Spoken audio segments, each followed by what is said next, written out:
Welcome to episode number 2 of the Baseball Odds Watch podcast. Shout out to everybody listening. Shout out to everybody online. Second episode of this podcast. There are baseball games going on right now. There's a bunch to talk about. The Astros are in first place in the West. The Mariners are starting to look like they really need that help at the plate. Severino was right about the Yankees. We're going to talk all about that too. Pittsburgh's looking good. And the trade deadline is on Tuesday. Who is going where? But let's start with our current World Series odds. Again, these are the FanDuel odds as of today. The Dodgers, still the favorites, only at plus 320, so that's not that crazy anymore. And the Philadelphia Phillies right behind them, plus 400. New York Yankees at plus 600 behind them. Baltimore Orioles, plus 750 behind them. Plus 950 are the Atlanta Braves. But the Atlanta Braves stock is steadily going down, and for good reason. We're going to talk all about that. But big change here. Right at number 6 are the Atlanta Braves. Are the Houston Astros. Right at number 6. They have gone way up from where they were months ago, even weeks ago, even a week ago. They were in the top 10, sure, but they weren't where they are now. Got the best odds to win the World Series in the AL West. They've got the best odds in the American League outside of a team in the AL East. So things are starting to look up for the Houston Astros, who a couple of weeks ago, we were talking about them being potential sellers at this deadline. So things have changed. So let's start out west, and let's start with the American League West, and we'll look at the odds and the standings. Odds and standings are exactly the same. The Astros are in first place, minus 140 on the odds. They're the favorites now to win the AL West. They're the favorites to win the AL West for the first time all year since the season started, since the regular season started. So, boy, have the Astros maybe shocked some of you, maybe not. I thought this was the year that we saw the end of the Astro dynasty. I thought things were finally changing, especially with Bregman on that contract year, Kyle Tucker injured, things like that. I thought this was it. I thought this might be the time where the Astros dynasty finally came to an end, and maybe the Mariners were the big boys. It's not looking like it. They played each other coming out of the trade deadline. The Astros took 2 out of 3, so they left that series tied for first place, but now the Astros are in first place. I want to say that's based on their records against each other, the matchup records, same thing that the playoffs kind of go off of and all of that stuff. So, boy, the Seattle Mariners, I don't know what happened. The Mariners are minus 148 to not make the playoffs. So the Mariners need hitting. It's kind of simple. They have the best team ERA in the league, but they have the 3rd worst runs scored in the entire league. The lineup they have just isn't doing it. Look, the Mariners team ERA, best team ERA, right? George Kirby, Luis Castillo, Logan Gilbert, they're doing what they have to do.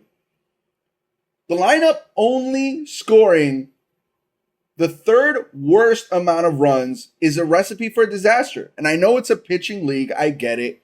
Pitching holds supremacy. Pitching wins world championships. But look at how the AL West standings have drastically changed in the last couple of weeks. It shows you that this team needs a lot of help at the plate. You've got J.P. Crawford, you've got Cal Raleigh, you've got Julio Rodriguez, but you gave away Teoscar Hernandez, and you gave up Eugenio Suarez. Fine, Eugenio Suarez, maybe you look good in that move because he's not having a great year. Teoscar Hernandez is having a great year, but besides that, the rest of your lineup is having a down year. You need to score. Essentially, you're giving every pitcher on this team the good old Mets Jacob deGrom treatment, where they have great outings, but you don't put up any runs, so you're losing games. This is a pivotal time. If you're the Mariners, you need to go all in on hitting at this trade deadline. You absolutely have to. Because sure, your pitching's great right now. Who's to say that these guys are all going to be good again next season? That they're all going to be even remotely close to as good as they are this season ever again? This might be your only shot, especially for a team that's one of the few teams that has never won a World Series. You didn't do it with A-Rod and Griffey and Edgar and Randy and Ichiro. You didn't do it then. This is your next best shot. There are a lot of hitters out there this year to be traded for. Blue Jays are talking about giving up on Vladdy. They've got him for another year, so sure, it'll be expensive, but you can get him. Arozarena, he's having a down year, but Arozarena is probably going to be traded. They're also in Tampa Bay talking about getting rid of Paredes, Isaac Paredes. Maybe go get him. Bo Bichette, go back to Toronto, get a package. Go get Bo Bichette. The bats are there, and if you're Seattle, you desperately need them because you've just lost the division lead. It is panic time, essentially, if you're Seattle. You saw what Scott Service had to say about it. He's not happy. So let's see. And I mean, talking about sellers staying in the AL West, Texas is in a World Series hangover. Maybe you can steal somebody from Texas. I doubt it. Because they've got a lot of money invested still in that team. But Seattle, you're going to squander this opportunity, and you're going to be on the outside looking in if you don't go get hitters between now and Tuesday.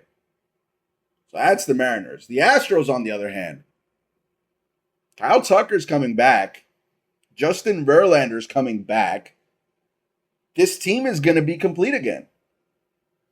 They're going to be a great team again. They're already good. They're already good with what they have. I mean, Hunter Brown is starting to come back around and look like the pitcher that everyone thought Hunter Brown was going to be this season. Everyone else has gotten it together. Bregman knows he's playing for a contract, and he's been playing like a man who's playing for a contract, playing very well. So, I had the Mariners winning this division. I'm going to stick with that, but my reality, my spidey sensors are telling me this again is going to be a division that belongs to the Houston Astros. Looking at the rest of the standings, I mean, Oakland, Los Angeles, really not competitive at this point. Texas, again, World Series hangover. I don't think Texas is going to really make a push. I've heard rumors they might be sellers. I don't think that's true either. I just, I think Texas is content with the title last year, and whatever happens, happens this year. Let's move on from the West. Let's go to the American League Central. Let's go odds versus standings again. One thing that I find sadly hilarious about the American League Central winner odds is you can't even bet on the White Sox to win that division anymore. Like, Oakland and Los Angeles are tied at plus 50,000, which are insane odds. Which that means if you win, you bet $10 on either of those teams, you're gonna win 50,000 if they somehow pull it off. The White Sox odds are so insane that you can't even. No way. All right, I'm reading a comment right now that just came in. This is live on the podcast. We know that I'm live on IG. Someone saying Mason Miller got traded. I'm willing to throw that in here. I don't see anything yet. If it happened, I'll get back on Instagram Live. But let's get back to the AL Central for a second. We'll check back on that toward the end here. Because I was going to talk about Mason Miller and the trade possibilities anyway. But the AL Central, the White Sox, you can't even bet on them at this point. Other than that, the odds and the standings, again, are the same. All right, you got me. Domesticated bro got me with that comment. I was a little shocked, but you got me. Those Central odds and the Central standings are the same. The Guardians are still on top. They're still the favorites to win that division. I picked the Twins to win that division. They've won one game since the All-Star break. I get it. There's only been like 4, but one game is not good, especially for a team that's holding on to a wild card spot. You need to get active. Granted, this is a sort of hurt team. The Royce Lewis injury, the Correa injury, the Jose Miranda injury. I mean, when those guys come back, that Twins team, they've got some solid pitching. Joe Ryan, Simeon Woods Richardson is having an insane year. One thing about Simeon Woods Richardson, though, he's being very underestimated. Every time I look at an over-under on Simeon Woods Richardson pitching, they've got him at about 3.5 every time. And then he goes and shoves 5, 6 strikeouts. I mean, the guy is good. The team is good. But I think the story this week in the AL Central is the Kansas City Royals. Guess what? They now hold that last wild card spot. They've won games that they've needed to win. They're tied. They've got a tie with the Twins that the Twins right now are, again, above on because of the differentials. But the Royals are back in it, which means that one of the wild card teams we talked about last week is gone. I just said the Twins are still in there. The Yankees are still in there. So we'll talk about that when we move over to the AL East. Look, my biggest thing with the Royals is when they come out playing flat. I said it last week. It's not a metrics thing. It's not a numbers thing. They just have these games where they don't do it. Bobby Witt Jr. exploded, right? 9 total bases, almost hit for the cycle and then got hit. Had that whole game against the Diamondbacks, and the Diamondbacks are a pretty good team. They're trying to get into the wild card too. But when you win games like that against those contending teams, those tough teams, those teams that are harder to beat this time of year, it says a lot about your team. So if you're the Royals, you got to ride that wave. Bobby Witt Jr., Salvi, the leaders of this team, you got to get Michael Garcia and Vinny Pasquantino and Seth Lugo, Cole Reagans, everyone just buy in and know you have a legitimate chance to shock everybody in this league and get into the playoffs. And then once you're there, again, look at the D-backs last season. Once you're there, anything can happen. You can do whatever you can make happen. Seth Lugo and Cole Reagans on the mound, Bobby Witt Jr., Michael Garcia running around the bases, Salvi and Vinny Pasquantino hitting for power, Bobby Witt hitting for power. This is a team that can shake things up and make a lot of noise in October if they can get there. And I hope they do because, well, they've played some games like they really deserve to be there. And I don't think anybody saw them being there. I love a good underdog, and the Royals and Red Sox are the 2 biggest ones in the American League right now. Detroit and Skubal, right? We're headed toward the trade deadline. It's Tuesday. I don't know that Detroit actually gives up Skubal. There's only one team in my mind. They've talked about 2 teams, but there's only one real contender to trade for Skubal in my mind. And that's the Baltimore Orioles. So let's move on to the AL East and let's talk about the Orioles potentially trading for Skubal. The Skubal trade has been talked about as something that may happen with the Dodgers. I don't see that. Maybe the Dodgers do get Crochet after all, but the Orioles farm system is so deep. You got to think about what they're going to do with Jackson Holiday. They brought him up this year and sent him back down. He wasn't great. Maybe he's not ready. But even when he's ready, where is he going to play? That infield is locked.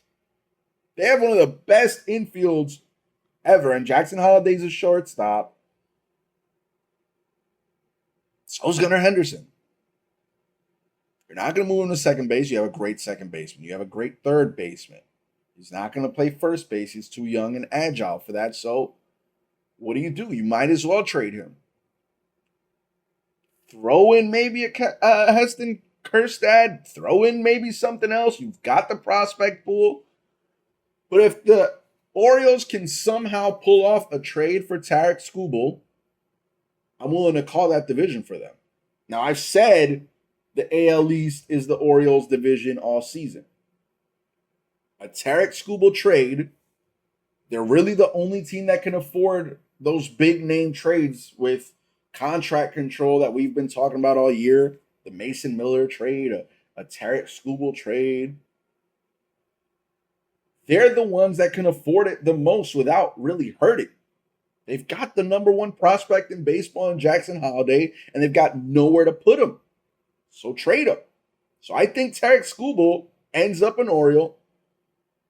Him and Corbin Burns, Grayson Rodriguez, Kramer, they win that division. I think they kind of win it easily because the Yankees, they can't hit.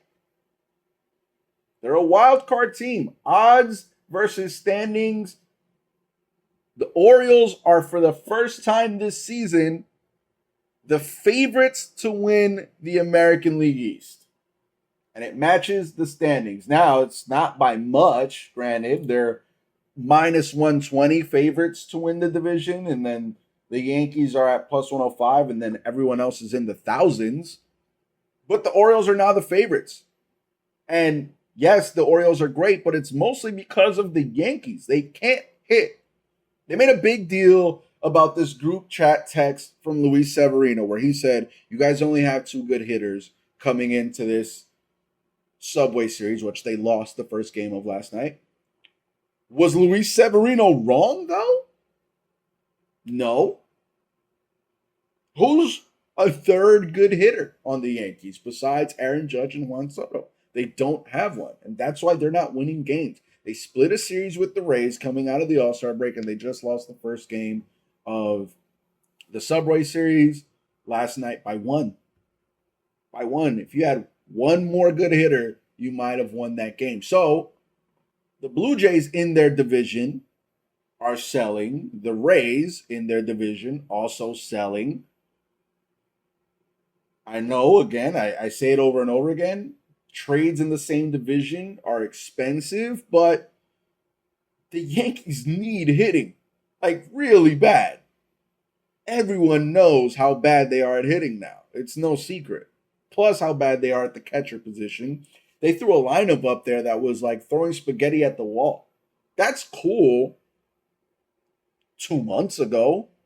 Not coming out of the All-Star break and headed toward August and September. You need to know where your weaknesses are. You need to know who's playing.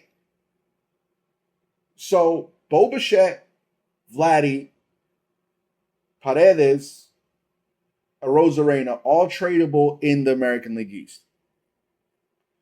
But the rumor is they're going to get Chad Green. Maybe you do have a bit of a problem in your bullpen, but you need hitting, man. When Luis Severino is saying publicly you have two good hitters and everyone agrees, right? No one disagrees, rather. You're bad. You're in a bad place. I mean, George Steinbrenner wouldn't have stood for this. The Red Sox, swept by the Dodgers. They needed to win at least one of those games.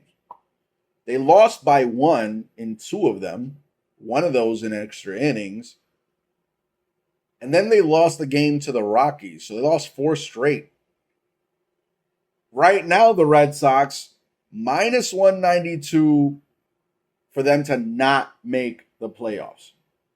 The underdog at plus 125 is the Red Sox making the playoffs. I don't know what happened. Maybe just they're a momentum team and that break hurt them, hurt their chemistry, whatever. But I like this Red Sox team a lot. They do have a series coming up against the Yankees this weekend. Maybe they'll reset.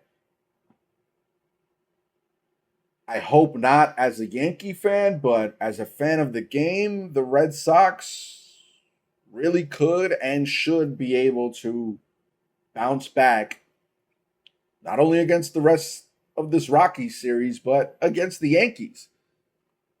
So I don't like that minus 192 is the favorite for them to not make the playoffs. Now, the thing about that is, too, the Red Sox were supposed to be in a rebuild year, and now they're playing great, or they've been playing great. Who do you trade? Who do you trade for? What is the hole that you have? Your pitching's pretty good. Your defense is your defense, but I mean, you're a contact hitting, base stealing team, so I don't see a lot of that available at this trade deadline. But I think the Red Sox bounce this weekend, bounce back. They need to. If not, do you think about selling? Maybe looking at the wild card standings? You know, Bayo and Devers aren't going anywhere. So there's that. Moving on to the NL East. And a division that's pretty much locked down by the Phillies, minus 1,350 favorites. And then the very next favorites are plus 950, the Braves. But the Phillies have won 2 of their last 6 games. Again, another team coming out of this break a little bit slow. But they're the Phillies. That roster will figure it out. There's really nothing to worry about there, especially when you look at the rest of the division. Who's really a divisional contender? The Braves, who are in second place, and the second favorites, plus 950, 9 games back in the division. They just lost Ozzie Albies for 8 weeks because of a wrist fracture. He got hit in the wrist on a stolen base play. 8 weeks. This is on top of all the other injuries that the Braves already have. No Strider for the season. No Acuna for the season. Fried just got injured. They went and signed Whit Merrifield, who the Phillies just let go. And Whit Merrifield, before he even plays a game, gets injured. This team's just cursed. They're not going to win. They may not make the playoffs. Right now, they hold a wild card spot, but they're up 2.5 games on the Mets, Padres, D-backs, and the Pirates, who are all kind of falling in line. So 2.5 on the Padres, 3 on the D-backs, 3.5 on the D-backs, 4 on the Pirates. But they don't have anybody. This team is so injured. Who's going to play? Try to get Merrifield. He gets injured. I mean, Max Fried's got a nerve issue. They're saying 10 days. That may not work out. I don't see this team holding on to that wild card. They're on a losing streak. They've lost their last 3. They're losing right now to the Reds. They're getting beat up 9-4. I don't see this team surviving. So when you look at that, the Mets, maybe they can get a little comfortable. They shouldn't, though. Because right now, the Mets' odds to make the playoffs are minus 138 to not make it. Plus 106, which isn't horrible to make it. But again, the favorite is them not getting in. Not by much, but they're not getting in according to Vegas.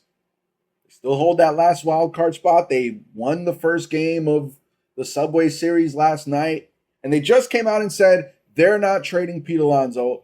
I think that's the only move with Pete Alonso that they can do. I don't think you can even consider trading him at this point because the season were to end today, you make the playoffs.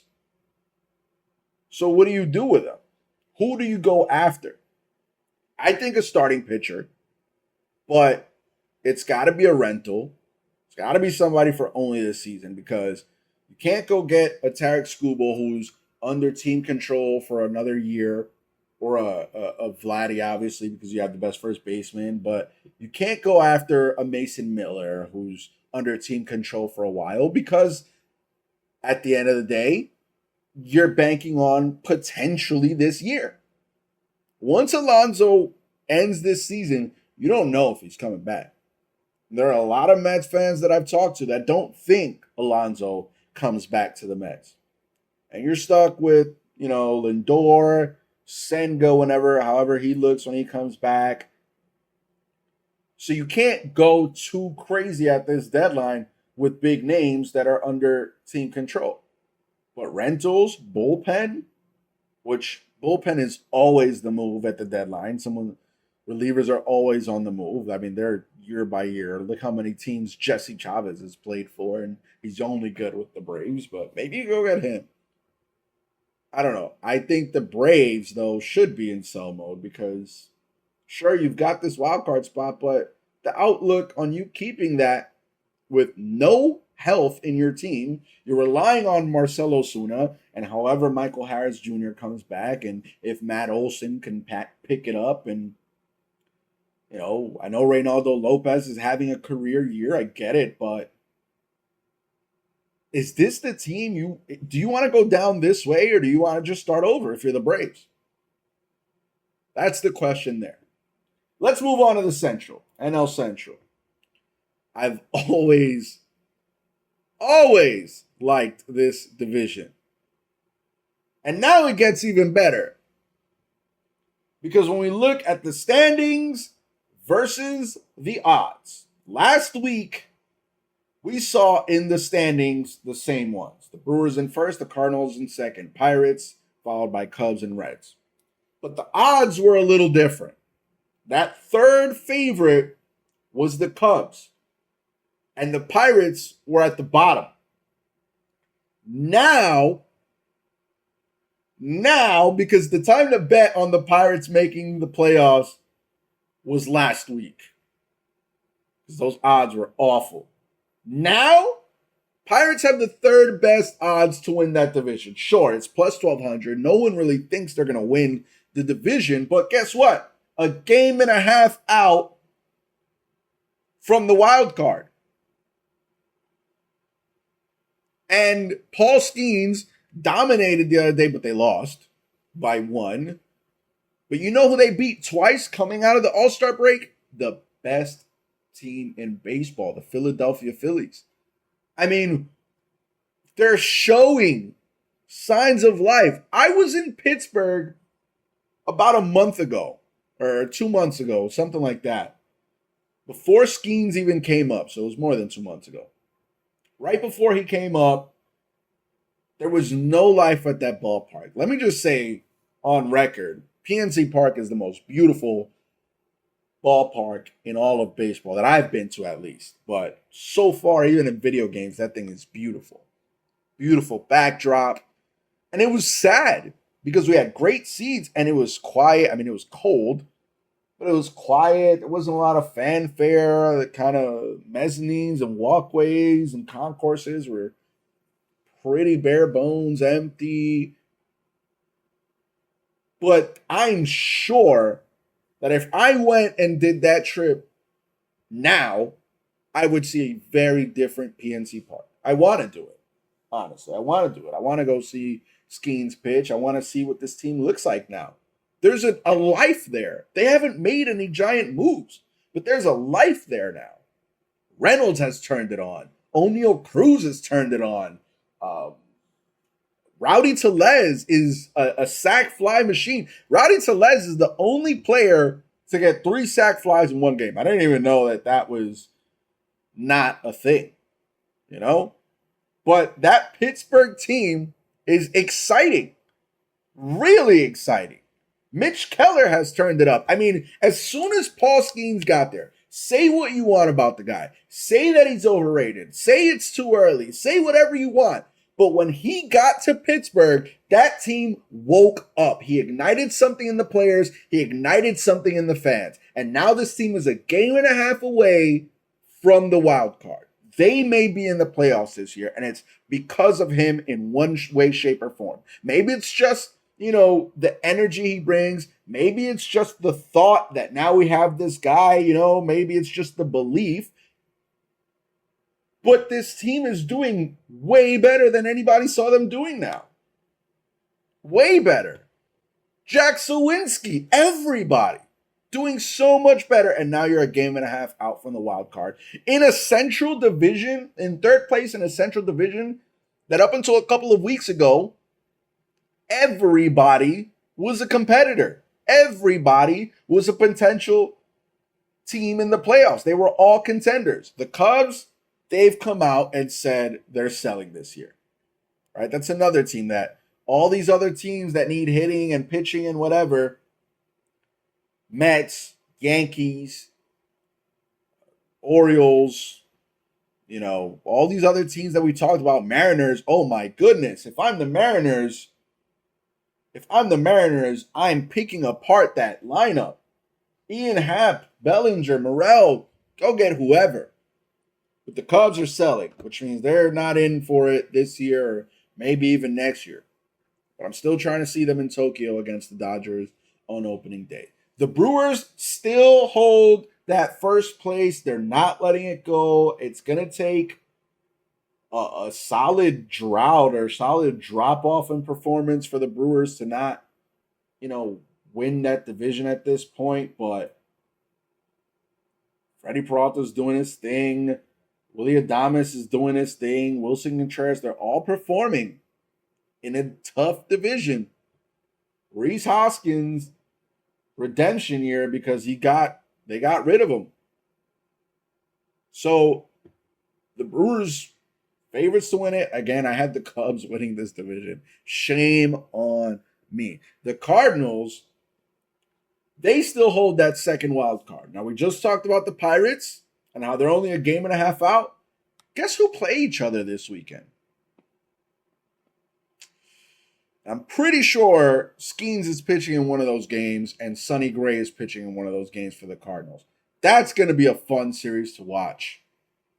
A really fun series to watch. So moving on to our last division, the National League West, and we know who the favorites are. I'm tired of saying it, but Dodgers fans love to hear it.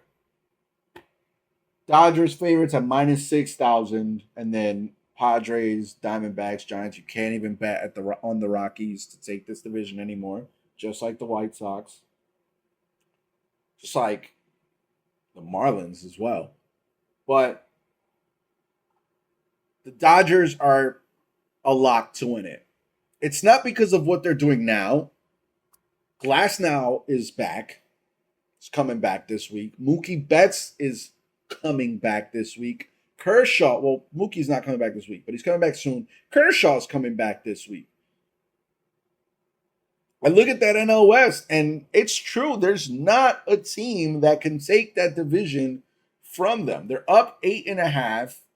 Besides the Phillies, that's the highest gap in a divisional lead. Phillies up 9. That team's not going anywhere. They're going to be good for a long time. They made sure of it, signing guys for really long times.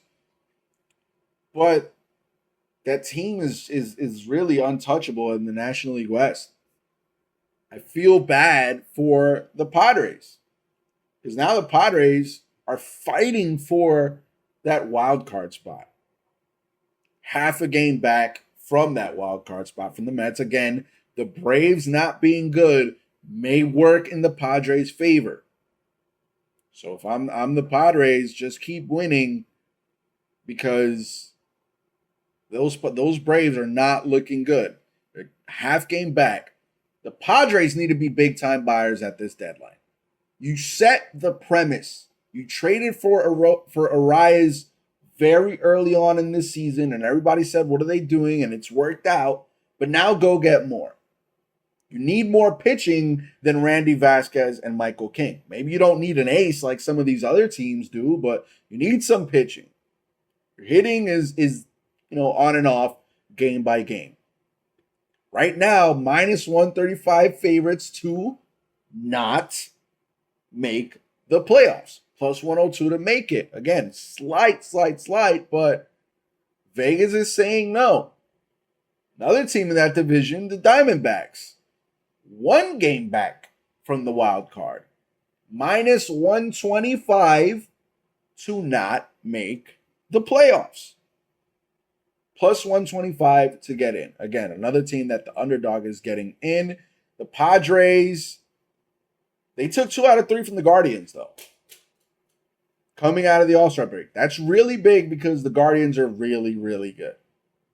They are tied for the best record in the American League. One of the best records in all of baseball. 3rd best record in all of baseball. So you got to keep doing that. You got to keep your foot on the gas if you're the Padres, and you got to buy. I'm buying pitching. Maybe a Kyle Hendricks from the Cubs, but you don't need like a Mason Miller. But speaking of Mason Miller, he's not going anywhere. I just wanted to throw that out there. He didn't go anywhere this deadline, and I don't think he does. I don't think anybody wants to give the Sacramento A's a whole roster for him. But that NL West is a lock. The Dodgers are getting everybody back right at the perfect time to really solidify their place. The Giants might need to think about selling. Snell's got a weird contract with a lot of options and this and that. Maybe you sell him. He's 0-3. His ERA is high. Teams are going to try to lowball. But he did have some good pitching outings the last 2 times he's been on the mound. Best one was against the Twins over a week ago. So maybe you get rid of him. You're not really in it by a long shot. So I would sell if I'm the Giants. And that's that with those guys. My final thoughts today, I want to talk about something that may happen this season. I think we may have some MLB history this season. I've looked through the internet and can't find an answer. So I'm just assuming it's never happened before. Now, it's not something good or exciting. Well, maybe it is actually, depending on how you look at it. But last year's playoffs were epic. We had a juggernaut in the Texas Rangers run roughshod through the American League, and the underdog Diamondbacks go through a gauntlet in the National League to make it to the World Series. It's the Brewers and the Phillies, but for the Rangers, that World Series, they got it. They won their first world title, but I think the hangover seems like it never left. The World Series hangover is still lingering. They're not a great team. Sure, we've seen an amazing year from guys like Wyatt Langford. There's some injuries, but it looks like they're not making the playoffs. The D-backs, on the other hand, are fighting, but haven't even held a wild card spot at any point in this season. Now, earlier I told you the odds for them to make the playoffs, and they're not bad, but there's work to do in a lot of teams around them in the wild card race. I don't know if they can break in maybe even last minute to the playoffs, to a wild card spot. Got to see what happens at the deadline and how the rest of the season plays out. But the point I'm making is we may see both teams that made the World Series miss the playoffs this year. And as I said, I'm not sure. I looked and internet searches were inconclusive, and this may have never happened before. And I think this might be a good thing, not a bad thing. Like I said, depends on how you look at it. It may just mean that MLB is really shaking things up the last few years. So there's that. Anyway, some big series to watch this weekend. Padres against the Orioles. Again, Orioles right now are in first place in the AL East. being helped by some poor performance at the plate by the Yankees. The Padres, half a game out from that wild card. If they can just win some of these games, one or two, maybe that changes the conversation next week. Braves and Mets, huge, because these are two wild card teams. Right now, again, Braves still just barely, because St. Louis has one less win than them, just barely holding that top wild card spot. The Mets holding that last wild card spot. So this series has a lot of wild card implications, especially considering what the Padres might do this series. Guardians and Phillies, two of the best teams in baseball going at it. Neither one of them is really going to be impacted by a couple losses here when it comes to their division lead, but should be a great series between two contenders, and they're playing in Philly. Dodgers, Astros. The Astros need to win these games. The Dodgers kind of don't, but the Astros barely just got that AL West lead, so they barely got one. Records are tied. They're holding on to it by the matchup differential. So the Astros need to win it. And then Yankees, Red Sox.